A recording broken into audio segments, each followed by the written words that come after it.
Hello, welcome back to Math 155. Today we are going to be talking about our first application of graphs, where we're going to be using them to understand food webs. So last time out we talked about directed graphs, where we have an underlying graph and we have some arrows on that graph. So for example, if we have some vertices like this, we have edges between them that might describe an underlying graph, and then we can turn this into a directed graph by having arrows between them. Now, these arrows in the context of a food web describe the flow of energy through this food web. So we can think about this bottom species here as being a primary producer, so things like plants. Then the things that eat primary producers, plants, are typically herbivores. So at these two levels, this is also a herbivore over here. And then we can think about things that eat herbivores as being predators.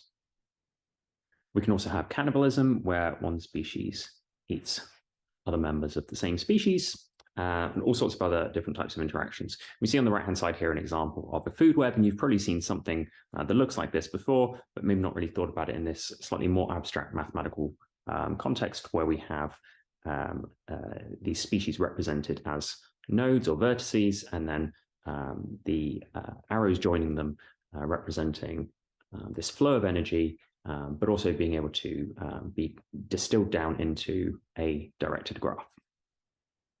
Okay, so today what we're going to be doing is we're going to be talking a bit about food webs, about the structure of them, and then thinking about things called trophic levels and trophic status. So there are different ways in which we can quantify the relationship between these species and the flow of energy through these food webs, and we're going to talk about those different methods today.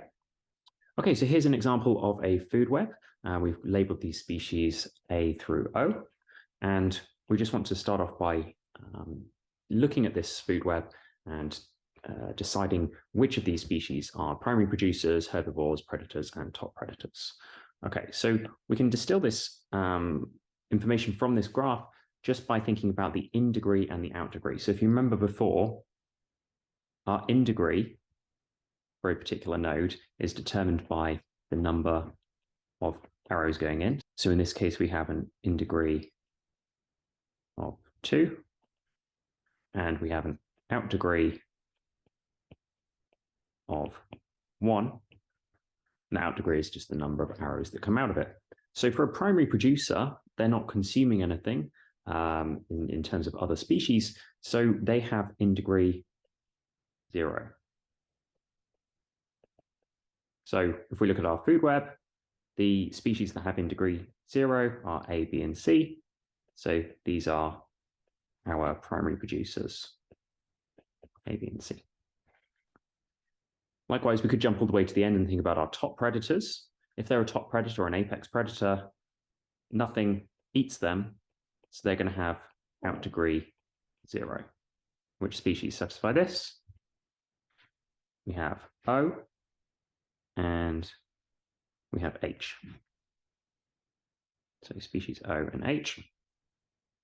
In the middle, our herbivores only eat primary producers. They don't eat anything else. So what species are our herbivores? Well, our primary producers, we had A, B, and C. So what eats only A, B, and C?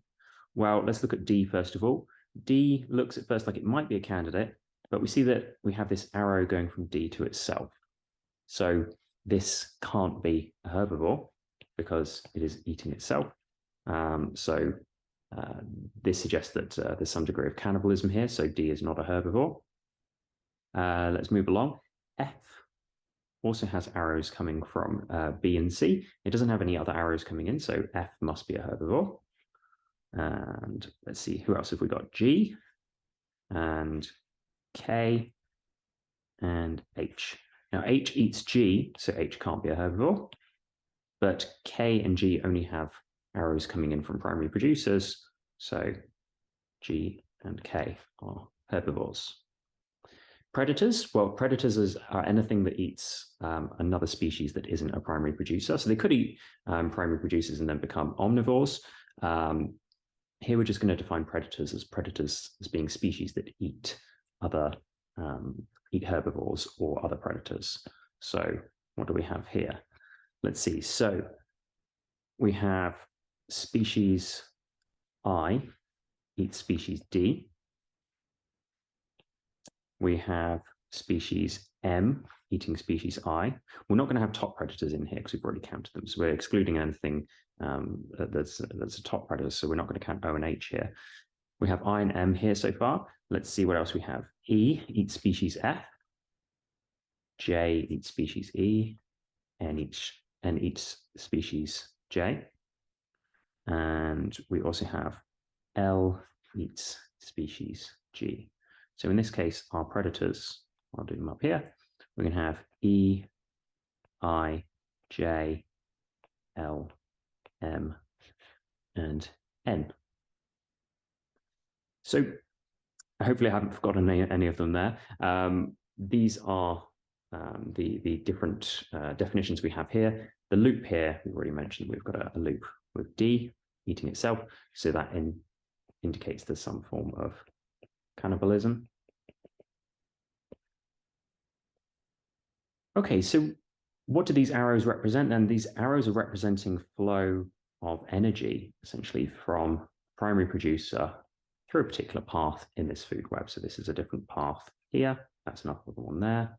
Here, we might go round and then up to O as well.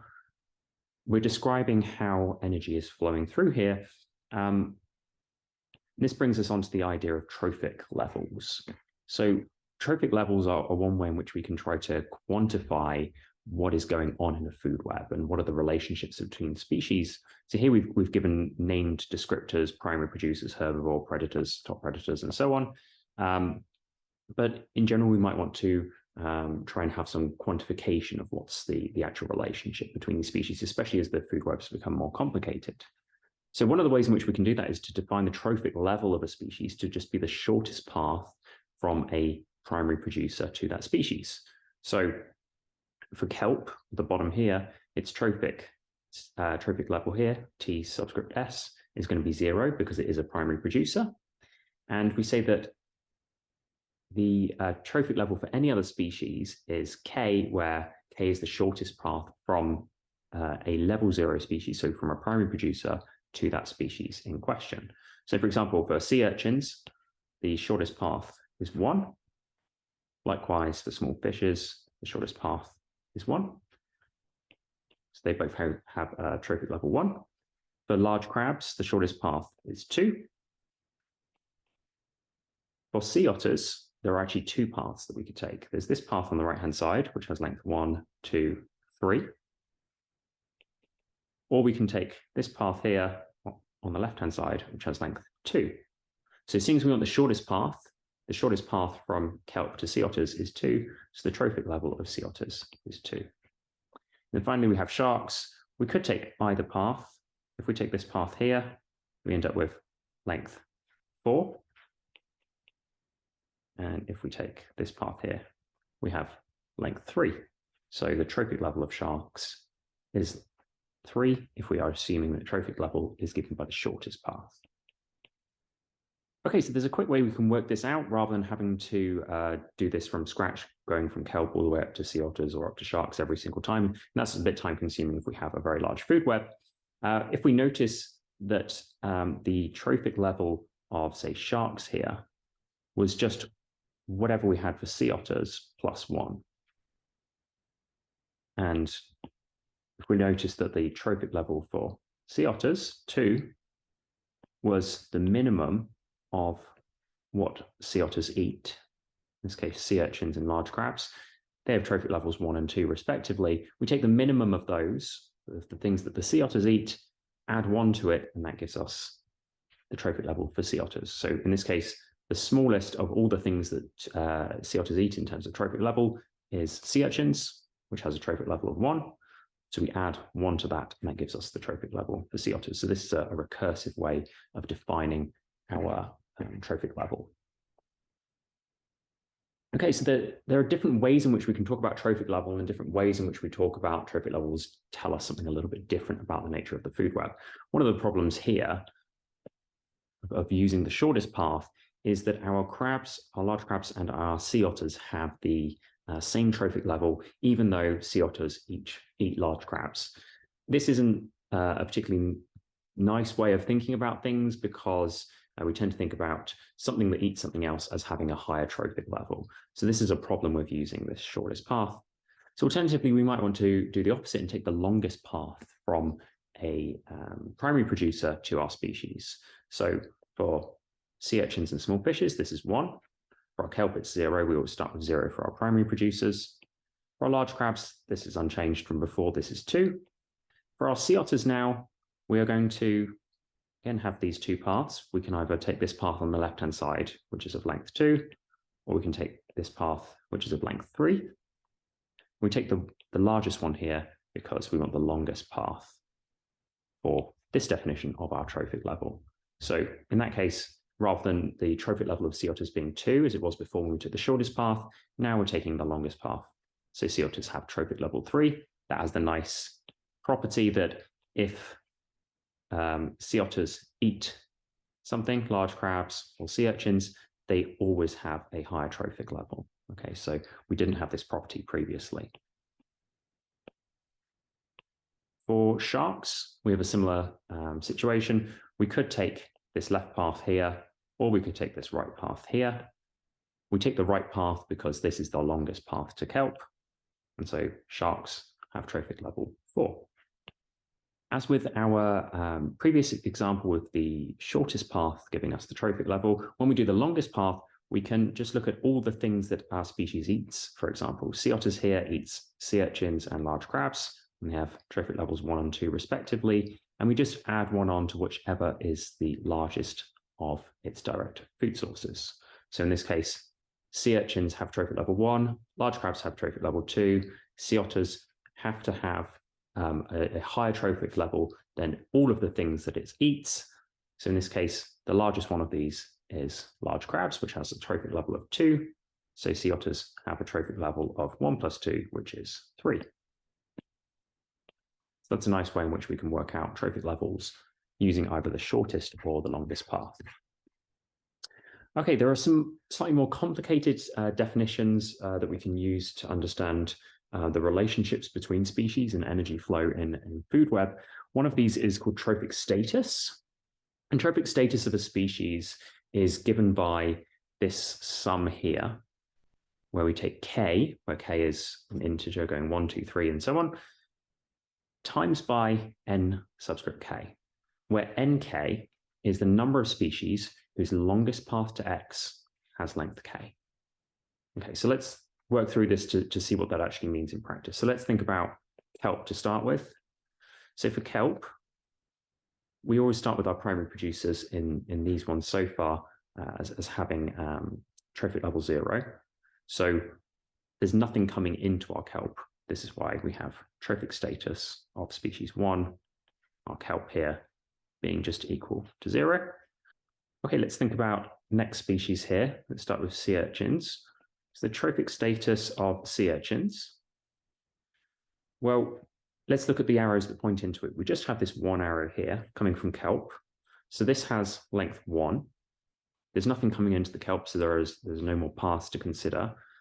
So we have one species that has length 1 path going into sea urchins. So sea urchins have trophic status 2. If we think now about small fishes,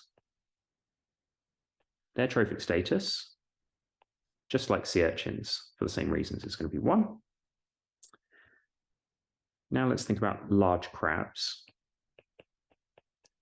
Large crabs, this is where we start getting a little bit more complex. First of all, let's think about the species that flow directly into large crabs. That's just small fishes here. So we're going to have one species that has length 1, so 1 times by 1. But we also now need to think about the path from kelp.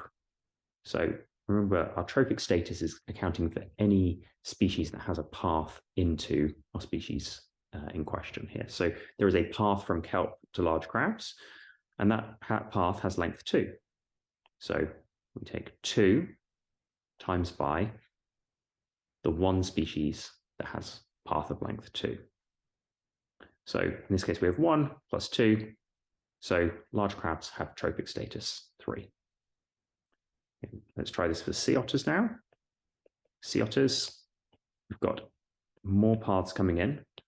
But let's think about the paths of length 1 first of all. We've got one path of length 1 here from sea urchins and another path of length 1 from large crabs.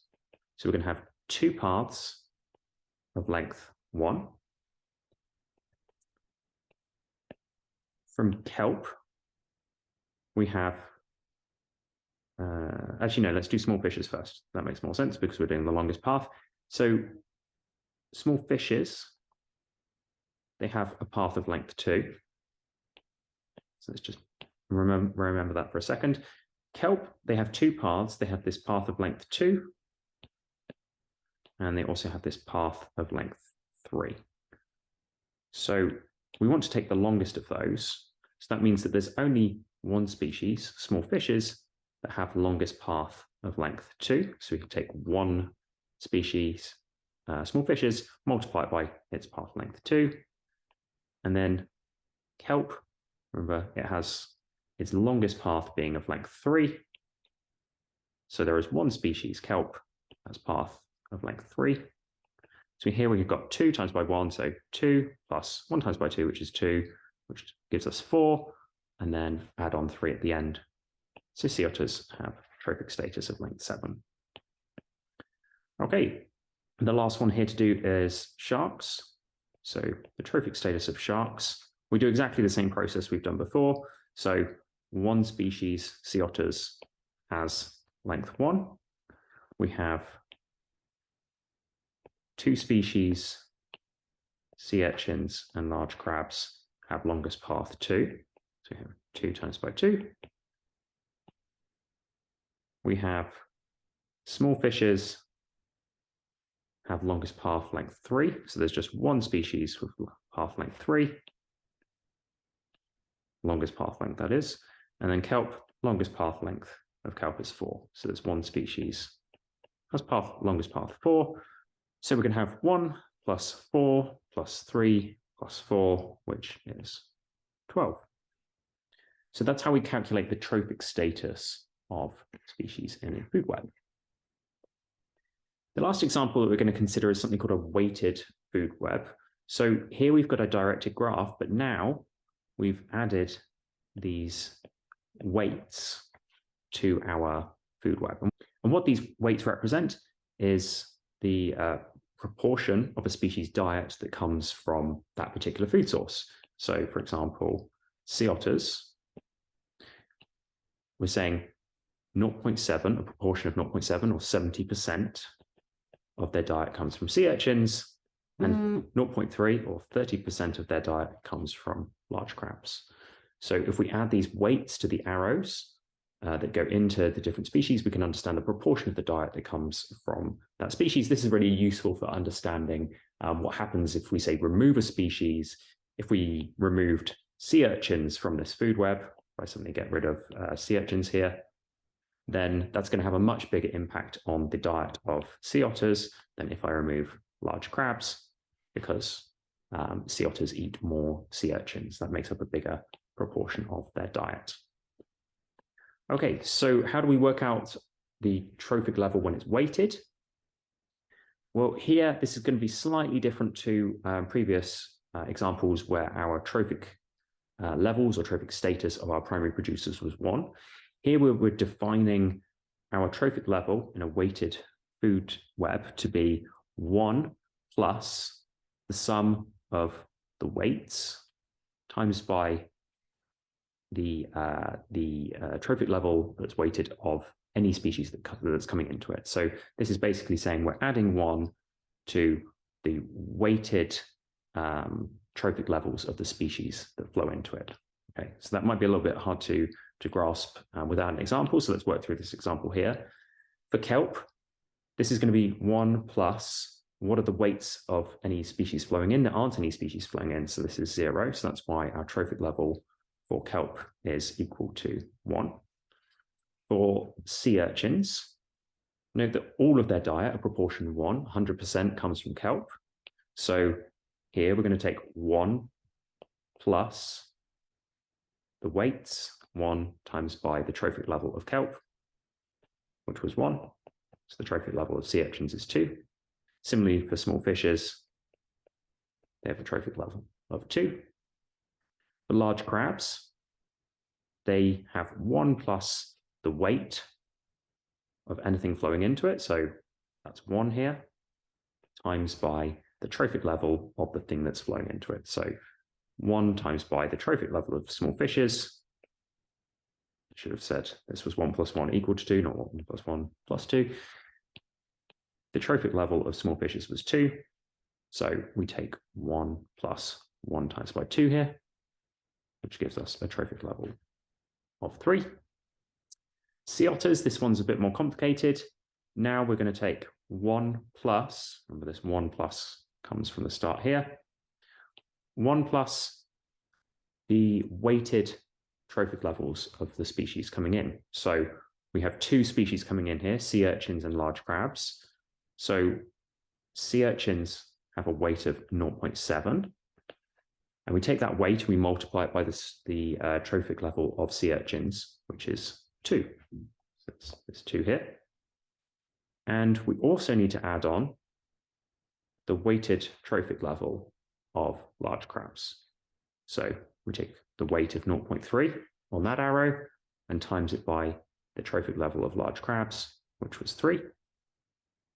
That's this 3 here. We add that all up, we should get 3.3.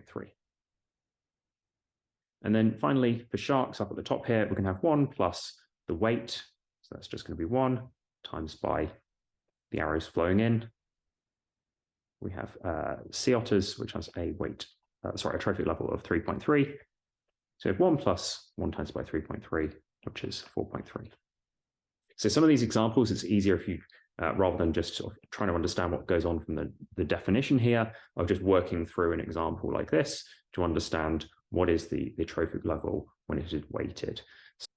Okay, that's the end of the first section on food webs. We'll go through some of these problems related to trophic levels in class. And next time we'll think about some other ways we can look at food webs. Okay, thanks very much.